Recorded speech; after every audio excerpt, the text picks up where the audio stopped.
Clearview Mirrors started as an idea purely out of frustration, not being able to see what was happening when I was travelling, and being an old truckie from way back, you tend to rely on your mirrors and you have to see what's going on around you, and it's all about safety as well, you know what I mean? If you don't know what's going on around you, you end up in a mess. So we decided that we were going to make something that actually worked, and it started with my own vehicle. So then I started doing some serious research and spoke to a lot of people, and everybody kept saying the same thing. Where did you get those mirrors, mate? So I decided that we were going to put it into production. We knew that we had to be able to control not only the assembly process, but the manufacturing process. Now that we've found a good factory in China, we do the die-cast aluminium bases in China, but we powder coat locally just down the road down here.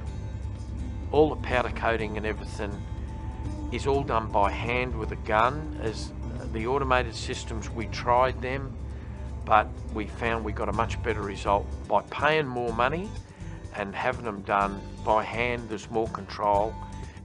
You can't half do a job and expect to get a big result out of it. We have our C-cams cut on a water jet machine from high quality stainless steel in a factory in Campbellfield.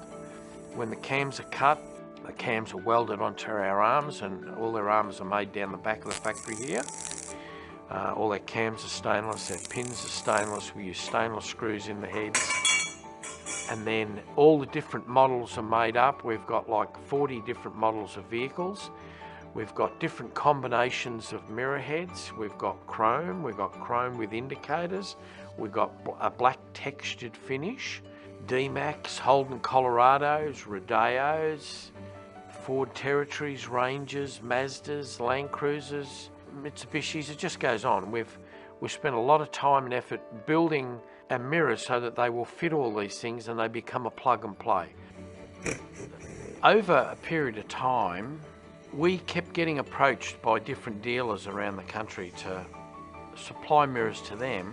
So we put into place a wholesale network, and today I think we've got somewhere around about 550 dealers throughout Australia. But I really want people to understand what it is that we do.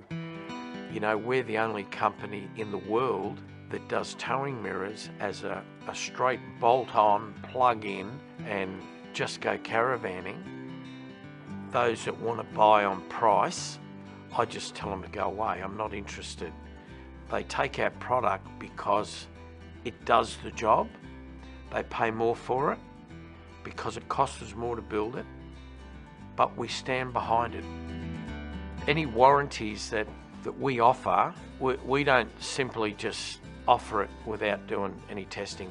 We do all our own testing, and we have guys like Jason and Simon from All for Adventure. They're just brutal with our products. He said they stood up to every test, and he was wrapped. And I've done the Tanami Desert, 1,200 kilometres of corrugations.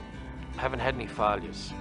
We've had hundreds of people go to Cape York and do the telegraph track once again. Corrugations, creeks, crossings. I did the Gibb River Road with mine last year. That road's pretty challenging as well and full of holes, and the mirrors cop quite a workout up there. We're getting inquiries on the world stage almost every day. Iceland, Ireland, England, Poland, Switzerland, even America, Canada.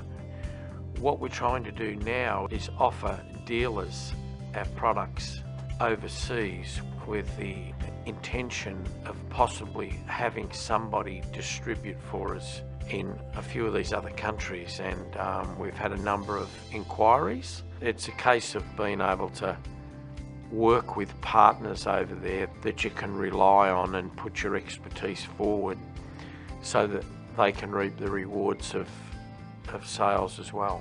So once we sort of get our foundations in place with somebody, then we can start marketing, and hopefully we'll be able to ride the avalanche. We build our mirrors tough. We make them in Australia, we test them in Australia, and we build them to withstand the rigours of the Australian outback. If they withstand Australia's outback, they're tough enough for any country out there.